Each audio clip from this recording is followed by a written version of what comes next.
you're doing well and staying safe. For those of you who don't know, I'm an intern this summer, and as you can see, I have very long and very pretty braids.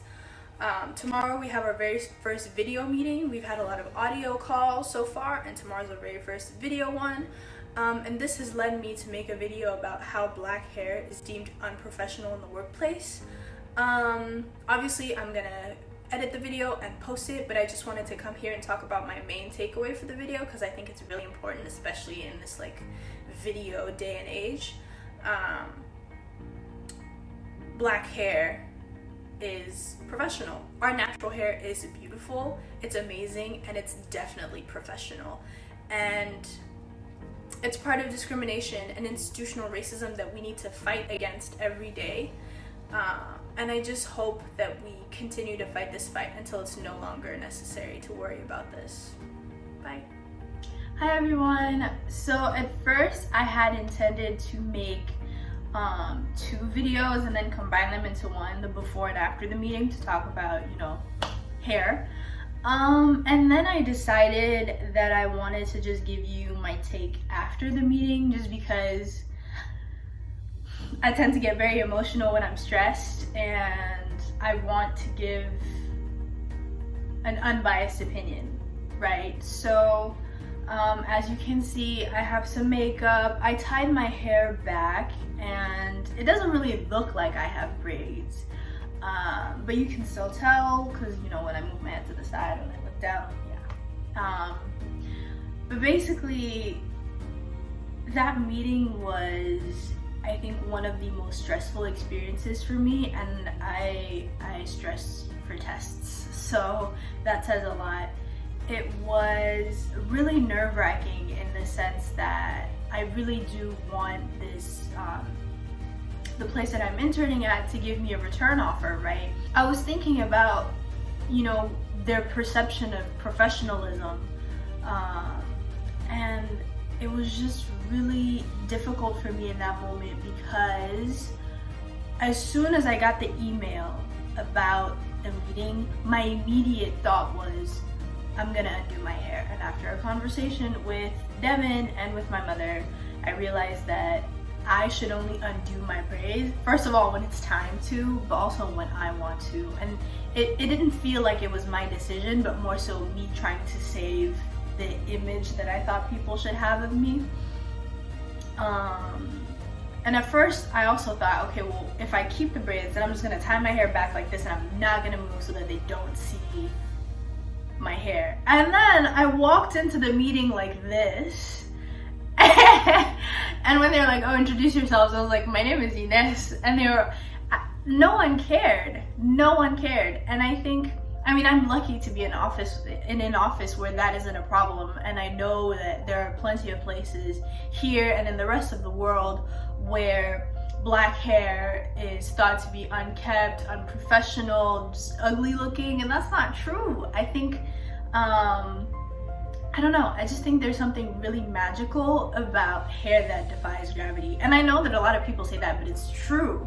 Our hair is versatile. Like, if I want it straight, I can have it straight. If I want it curly, I can have it curly. If I want braids, I can have braids. If I want to do a perm, I can. If I want to do the curly rod things, I can do that. There's just so many things that I can do with my hair. If I want to color it, I can. If I want to wear a wig, I can. If I want to wear a weave, I can. And it's just, I think that's beautiful. But yeah, I think that the way that systemic racism works is that people have these ideas in their heads and they just roll with them. So the same way that I thought that people would think that my hair was unprofessional and that I had to do something about it is the same way that a lot of people feel about my hair. Just looking at me like, oh, that's unprofessional. Oh, why didn't she comb her hair today? And yeah, I think starting that meeting and getting to this place where I realized that my hair wasn't a problem, first of all, I felt really good, but then I realized how I have to fight against these concepts, how I have to walk in there and be my best black self. And if people aren't okay with that, then that's not a space that I want to inhabit. I don't want to be in a space where people don't want me for me 100%. Also, I think it's really ridiculous that people judge your job performance based off of your hair. It's literally, there's no link. There's no link. I did not get into Dartmouth because of my curl pattern. That's ridiculous. I got there because of my work ethic, because of ambition, luck, obviously hard work.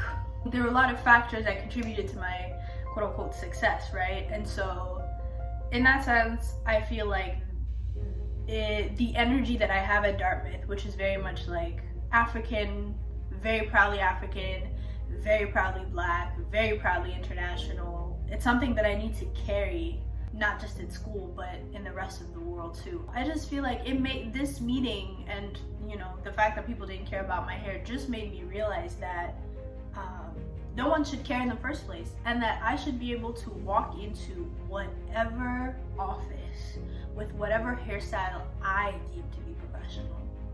Now, if I had walked there with unkept hair, my version of unkept hair, then yes, I would have been like, yeah, that's not serious. But if I put so much time into my curl routine, like y'all have seen one of my curl routines, and it's long and it's exhausting and it demands a lot of work and a lot of care. There's nothing unprofessional about that kind of dedication. And yeah, I think at the end of the day, we all kind of come to our own conclusions, but the one that I had was definitely one of liberation. Realizing that, first of all, I didn't want to have a space where I wasn't going to be fully accepted. Two, that there is nothing unprofessional about this hairstyle, about my natural hair, or about any other hairstyle I want to do as long as I deem it to be professional. Three, definitely need to step away from Eurocentric beauty standards because they're very destructive to my self-esteem, to my mental health, to my well-being.